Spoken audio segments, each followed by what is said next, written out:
অল্প পরিসরে শুরু করে প্রথমে দেখেন, দেখে যদি আপনাদের ভালো মনে হয় তখন আপনারা আবার বড় পরিসরে বাণিজ্যিক আকারে শুরু করতে পারেন। এটার ভবিষ্যৎও ভালো। আসসালামু আলাইকুম, আমি মোহাম্মদ মিজানুর রহমান। এই ওয়েস্টার মাশরুম আমি এই বাণিজ্যিক আকারে শুরু করতে চাচ্ছি। তো বাণিজ্যিক আকারে দেখার জন্য আমি প্রথমেই পুরো বড় আকারে মাশরুমের প্রজেক্টটা শুরু করিনি। আমি প্রথমে অল্প কিছু 200 প্যাকেট মাল দিয়ে আমি এটা শুরু করেছি। এগুলো যে শুরু করেছি 200 প্যাকেট দিয়ে, এগুলো হচ্ছে আমাদের জীবননগর কৃষি অফিস থেকে মোহাম্মদ মোর্শেদ বিল্লাহ স্যারের কাছ থেকে পরামর্শের মাধ্যমে ওনার কাছ থেকে সংগ্রহ করি, এবং যাবতীয় পরামর্শ, যাবতীয় সুবিধা অসুবিধা আমি সবকিছু ওনার সাথে শেয়ার করি, এবং উনি আমাকে যাবতীয় সহযোগিতা করে। পাশাপাশি আমার এক বন্ধু আছে, পূর্বে মাশরুম চাষ করতো, কিন্তু চাকরির সুবাদে সে মাশরুমের পিছাই গেছে। তারও অনেক অভিজ্ঞতা থাকার সম্পন্ন, যার কারণে তার সাথেও আমি এগুলো নিয়ে আলোচনা করি। কখন কি সমস্যা, অসুবিধা আমি সবকিছু তার সাথে শেয়ার করি। এখন আলহামদুলিল্লাহ এই মাশরুম নিয়ে আমি এখন আছি। এই মাশরুমের বয়স হচ্ছে মূলত আমি 1.5 মাস 45 দিন প্লাস থেকে আমি এটার ফল পাচ্ছি, মাশরুমটা পাচ্ছি। তার আগে এটা হচ্ছে ফুলটা বাইর হইতে 1 মাস সময় লাগে। মোটামুটি 2.5 মাস এটার বয়স। 2.5 মাসের মধ্যে আমি 1.5 মাস পর্যন্ত এটা ফল পাচ্ছি। আশা করি এটা যতদূর সম্ভব এটা হচ্ছে 6 মাস পর্যন্ত ফসল দেয়। এই ফসলটা মাত্র 1.5 মাস পেয়েছি। এখন আমি সামনে এখনো 3 মাস বা 4 মাস এখনো আমি এটা পাওয়ার আশা রাখি। দেখাশোনা হচ্ছে এটা তেমন কিছু না। দেখাশোনা হচ্ছে এই প্যাকেটটা রেডি হওয়ার পরে প্রতিদিন 2 বার, যদি গরমটা বেশি পড়ে তাহলে 3 বার পানিটা শুধু স্প্রে করা লাগে। পানিটা এমন ভাবে স্প্রে করা লাগে যেন মাশরুমের প্যাকেটের গায়ে জোরে পানিটা না লাগে, ধোয়ার মতো করে পানিটা এর গায়ের মধ্যে লাগে, সেভাবেই জাস্ট এরকম কিছু না। আর এই যখন যেখানে ফুল বের হয় তখন সেখানে জাস্ট একটু কেটে দেওয়া। এই যে এটা আমি কেটে দিছিলাম, এখান থেকে বাইরে হয়েছে। আজকে সকালে আবার আমি কাটছি, আপনাদেরকে আমি দেখাই। এই যে এখানে আমি কাটছি, এখান থেকে একটা ফুল বের হচ্ছে, এই যে ফুল, এখান থেকে আমি কাটছি, কেটে আবার এটা কিন্তু আবার ঢেকে দিছি। আবার এই দেখেন একটা ফুল বের হচ্ছে, এটাও কাটছি, কেটে আবার ঢেকে দিছি। এটা যদি খোলা থাকে তাহলে কিন্তু শুকায় যাবে।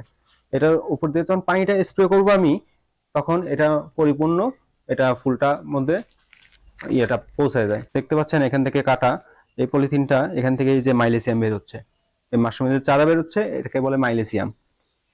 এটা যদি কাটতে আমার দেরি হয়, এটা আমি দেরি হয়নি, সময় মতোই কাটছি। যদি কাটতে দেরি হইতো তাহলে আমি আপনাকে আরেকটা প্যাকেট দেখাই। এই দেখেন, এটা আমি কাটতে দেরি করছিলাম, শুকায় গেছে, নষ্ট হয়ে গেছে। এটা সেহেতু এটাকে সময় মতো কাটা লাগে। যখন শিকড় বাইর হয় তখনই এটাকে সময় মতো কেটে ইয়ে করে সাইজ করে দেওয়া লাগে, ঠিক করে দেওয়া লাগে। আর এটা আমাদের পুষ্টিগুণের কথা, মাশরুমের পুষ্টিগুণের কথা যদি বলতে হয় তাহলে এটা বলা শেষ নাই। এটা হচ্ছে মেদভুঁড়ি কমায়, উক্ত রক্তচাপ কমায়, ডায়াবেটিস নিয়ন্ত্রণ করে, তারপরে হাড়ের গঠন ঠিক রাখে। আমি দেখাশোনা করতেছি 2.5 মাস থেকে, এটা 2.5 মাস থেকে দেখাশোনা করতেছি। এর মধ্যে আবার একটা সমস্যা হয়, এর মধ্যে ব্যাকটেরিয়া লাগে।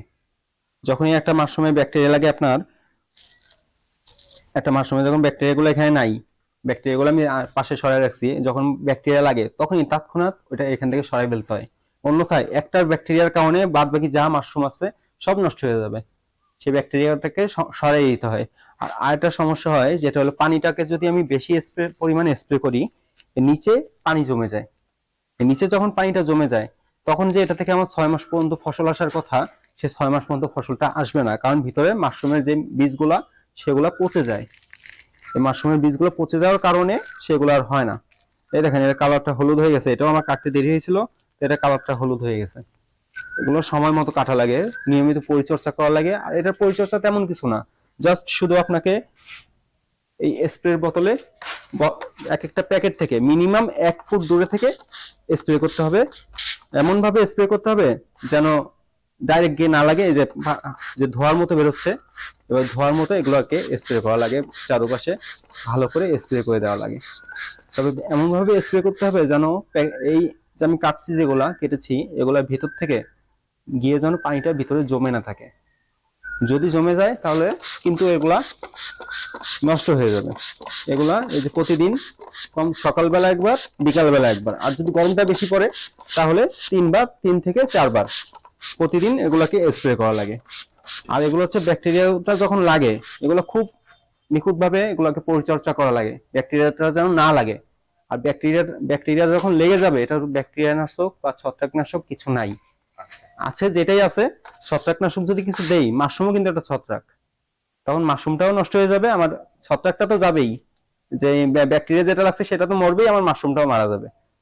তো যে ব্যাকটেরিয়া যেন না লাগে সেই ক্ষেত্রে প্রথম থেকে এটাকে পরিচর্যা করা লাগে। মাশরুমটা হচ্ছে প্রতি একদিন 2 দিন অন্তর অন্তর, আমি যেহেতু 200 প্যাকেট তুলছি, প্রতি একদিন থেকে 2 দিন অন্তর অন্তর, একদিন থেকে 2 দিন পর পর মাশরুমটা তোলা যায়। এবং তুলে এটাকে আমি কাঁচাও সরবরাহ করে থাকি। এখানে যেহেতু আমি নতুন, এখানে আমার জীবননগরের আশেপাশে আর কেউ মাশরুম উৎপাদন করে নেই বা করে না, সেহেতু এই এলাকার মানুষও এই মাশরুম সম্পর্কে নতুন। আমি এলাকার মানুষকে আগ্রহ উৎসাহ দিচ্ছি মাশরুম খাওয়ার জন্য। মাশরুমের উপকারিতা সম্পর্কে আমি তাদেরকে বলছি, বলার কারণে বাজার মূল্য ছাড়া কম মূল্যে আমি তাদেরকে প্রথম মাশরুম সরবরাহ করছি। তারা খেয়ে দেখুক আসলে এটা কিরকম লাগে বা কি লাগে। এই মাশরুমটা হচ্ছে সবচেয়ে বড় বিষয়, হচ্ছে এটা হচ্ছে পুষ্টি উপাদান, ঔষধি উপাদান। এর মধ্যে হচ্ছে মাশরুম হচ্ছে ওষুধি উপাদান না, মহা ওষুধ। প্রথমে অল্প দিয়ে শুরু করছি, যেন লস হলে যেন অল্পতেই লসটা হয়ে যায়। আমি এটা বাণিজ্যিক আকারেই প্রথমেই মাথার ভিতরে আমার প্ল্যান আছে, এটা বাণিজ্যিক আকারে আমি করব। কিন্তু বাণিজ্যিক আকারে যদি আমি পুরো বড় আকারে করতে যাই, লস হয়ে গেলে আমার অনেক বড় পরিমাণে একটা লস হয়ে যাবে, যেটা অনেক বড় একটা ধাক্কা। সেজন্য আমি 200 প্যাকেট দিয়ে আপাতত শুরু করছি। এখন আমি এটার ভবিষ্যতে আমি ভালো দেখছি যে না, এটা আমি করতে পারবো। এখন এই চালানের পরে আমি ইনশাল্লাহ বড় করে এই পুরো ঘরটা ইনশাআল্লাহ চেষ্টা করছি বড় করে করার জন্য। তো যারা চাষ করতে যাচ্ছেন মাশরুমটা, তারা আগে আমার মতো পরীক্ষামূলক ভাবে 150 প্যাকেট বা 100 প্যাকেট, 150 প্যাকেট, 200 প্যাকেট, যেভাবে ইচ্ছা অল্প করে শুরু করেন। আমার পরামর্শ হলো প্রথমে অল্প করে শুরু করেন, যেহেতু মাশরুমটা হচ্ছে অনেক সেন্সিটিভ জিনিস। মাশরুমটা অনেক সেন্সিটিভ জিনিস, বড় করে করতে গেলে আপনার যদি না বুঝে করতে গেলে লস হয়ে যাবে। প্রথমে আপনার শেখার জন্য অল্প করে শুরু করেন।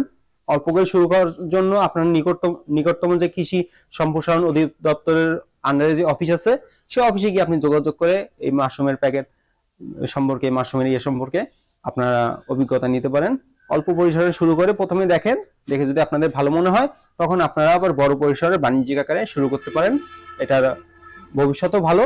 আমি অনেক জায়গায় দেখছি এটা সেল চাহিদা অনেক বেশি। বাংলাদেশে বর্তমানে মাশরুম যা চাহিদা, মাশরুম চীন থেকে আমদানি করে বাংলাদেশ।